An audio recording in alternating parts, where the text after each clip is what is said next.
welcome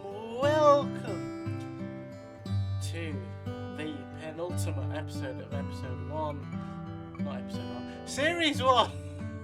I've had a long day, guys. Forgive me.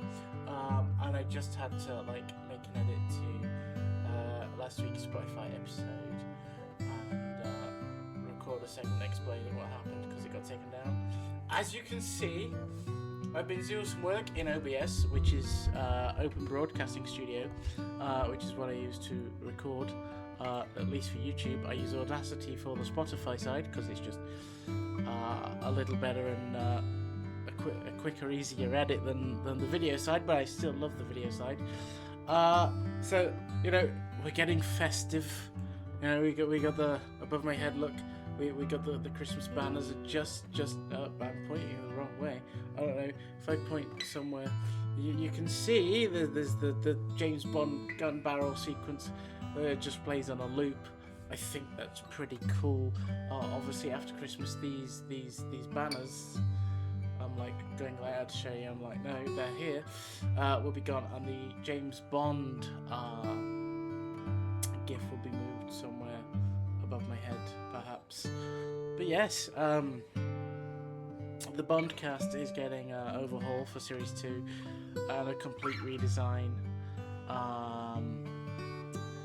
So Season 2 might take a little while to get off the ground because I got a lot of things to do before I actually start recording for Series 2. Including my own theme music for the podcast. Whilst I have been using Zari Music's spy theme music for Series 1 and the specials so far, and that's been great, I just want to add a bit more of my own touch to my podcast, So, big love to Zari Music for that. He's always down in the comment. Go check him out. Copy and paste your name. You'll find him. He does some great royalty-free stuff.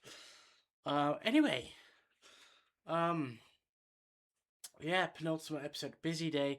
It is currently 11 p.m. on the 12th of December, 2025. About 4 minutes to anyway.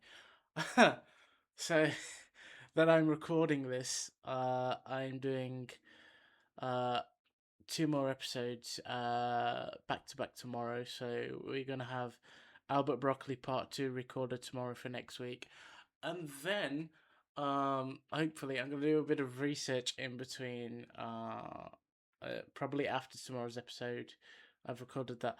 I'm gonna try and find some sort of Christmassy themed James Bond stuff to throw at you guys. I've been decorating for Christmas. My tree's over here. I've got some lights above my head. Yeah, it's all been happening today, guys. Get in the flat speakers band for Christmas. But yeah, it's been a long day. But here we are, because this episode goes out tomorrow, 6 p.m. UK time. So I thought I best get off my ass and record. So that is what I'm doing. So this is Albert Broccoli Part 1, probably in a similar vein to Ian Fleming. It was part of Series 1, and Series 2 will be some point in the new year. Keep an eye on updates on the channel, on Spotify, not on Spotify, on YouTube. So if you listen on Spotify, do pop over to YouTube for updates. But yeah, let's get into it. Let's look at Albert Broccoli. He was a long-time producer for James Bond, as I think you're all aware. And if not, well, you're about to find out. So, Albert Broccoli, American film producer. This is strange. Albert is American, and yet he produced so many films for the biggest British spy franchise ever. So yeah, let's look at Albert Broccoli. So let's see. So the R is so it's Albert Romolo, Broccoli. Ah, that's what the R stands for. He was born April 5th, 1909, and died June 27th, 1996. And he was 87. He got the nickname Cubby. And he was an American film producer who made more than 40 motion pictures throughout his career. Most of his films were made in the United Kingdom and often filmed at Pinewood Studios. Co-founder of Danjak LLC and EOM Productions, Broccoli is most notable as the producer of many of the James Bond films. He and Harry Saltzman saw the films develop from relatively low-budget origins to large-budget, high-grossing extravaganzas. Broccoli's heirs, Barbara Broccoli and Michael G. Wilson, continued to produce new Bond films until 2021, and now, as you're all aware, Amazon now have MGM and Bond in their militia, if you like. Again, we're gonna have to wait and see what happens with the whole Amazon deal thing, you know. So yeah, it just gotta be on the lookout, for anything. So there's a lot of broccoli to cover.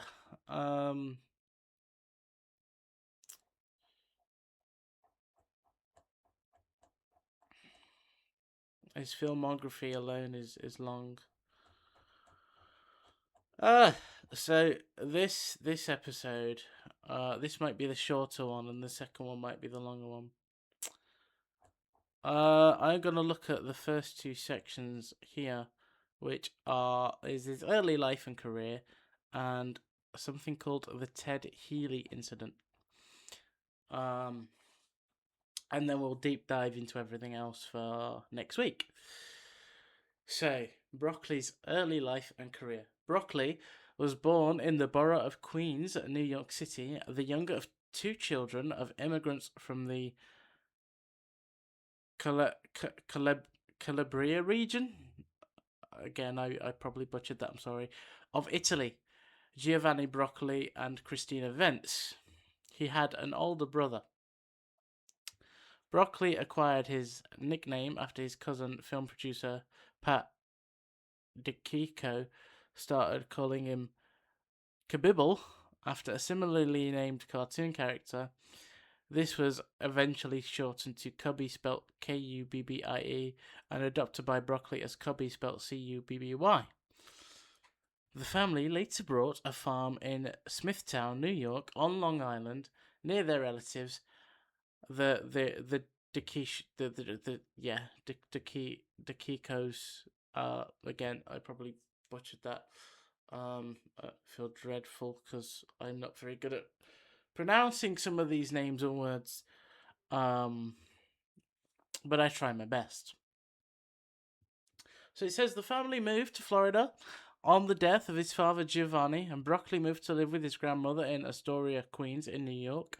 Having worked many jobs, including casket maker, Broccoli then became involved in the film industry. He started at the bottom, working as a gopher on Howard Hughes' The Outlaw, 1941, which starred Jane Russell. Here he met his lifelong friend Howard Hughes for the first time while Hughes was overseeing the movie's production after director Howard Hawks was fired. Broccoli rose quickly to the level of assistant director by the time the US entered World War II. Broccoli then served in the US Navy during World War II from 1942 to 1947, where he met Ray Stark. In 1951, he and Irving Allen created Warwick Films. That's a tongue twister. In order to take advantage of tax incentives available to them by producing films in the United Kingdom with British crews, while often using American stars. Among the films they produced are The Red Beret from 1953, Hell Below Zero 1954, The Black Knight 1954, The Gamma People 1956, Safari 1956, Fire Down Below 1957, and The Trials of Oscar Wilde 1960. amongst others. Then the Allen Broccoli partnership ended in part due to a disagreement over acquiring film rights to the James Bond novels, as Allen felt they were of poor quality. Broccoli partnered instead with Harry Saltzman from 1961 to form EON Productions, which would produce the Bond series. And then there's a link, see production of the James Bond films. But part of that is what this podcast is about. As we go further in, we don't look at the production as such on every film, but we will look at production on some of them. So then there's just the second segment that we're going to look at today is the Ted Healy incident. So Broccoli is alleged to have been involved in an altercation with comedian and Three Stooges creator Ted Healy outside of the Trocadero nightclub just before the latter's death in 1937. A source alleged that actor Wallace Beery, Broccoli, and film producer Pat DiCicco beat Healy so badly that he fell into a coma and died. There is no documentation in contemporaneous, I think that's how you say it, news reports that either Beery or DiCicco was present, allegedly because the investigation and any subsequent newspaper coverage would be routinely sidelined by the MGM studio fixers Eddie Mannix and Howard Strickling. Mannix would later become a producer and executive for MGM. Since Wallace Beery was one of MGM's most highly paid and important actors, Beery was immediately dispatched to a long vacation in Europe until the story died down.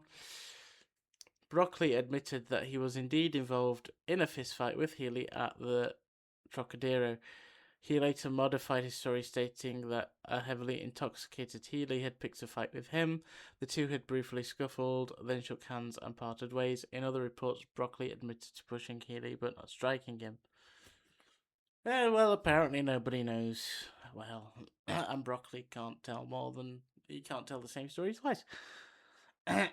Well, Anyway, there is disagreement over whether Healy died as a result of the brawl or due to his well-known alcoholism. My money's on alcohol, I'll be honest. Because of the authorities' lack of interest in investigating Healy's death, an autopsy was not performed until after Healy's body had been embalmed, rendering the examiner's note that Healy's organs were soaked in alcohol useless in determining a cause of death. So if they're soaked in alcohol, it's got to be alcoholism. Pretty much clarifies it there. Following the autopsy, the Los Angeles County coroner reported that Healy died of acute toxic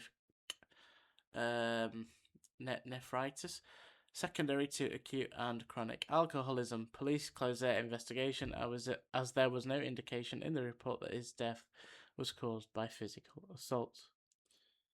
Well, there you go. There's a brief look for this week into Albert R. Broccoli. Now, well, whilst this episode is relatively short, it is late here in the UK. And I do want to go to bed. I have been up a very long time. I have to edit this. Whether I edit it now or in the morning, I don't know. But you guys don't need to worry about that because it'll still be here at 6 o'clock tomorrow night. But yeah, so this short but sweet episode is Albert R. Broccoli Part 1. I'm going to delve into the rest of him for next week's episode. And then when I said about looking up about James Bond and Christmas, well, I'm hoping that there's something out there, because then the Christmas episode, if there is one, and again I will let you all know, will be uploaded on Christmas Day. It'll be out on Christmas Day. I imagine none of you will watch it on Christmas Day because you'll all be with your families. But I don't know if after dinner, you're stuck for something to watch and you fancy, you don't fancy what's on the telly, then there's always this podcast to listen to.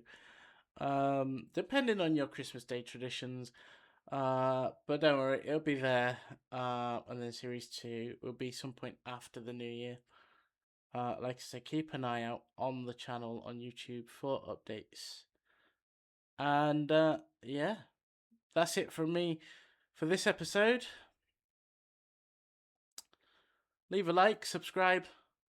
Any comments in the comment section, stick them down below. You know the drill. And yeah, I shall see you all in the next one, guys. Goodbye.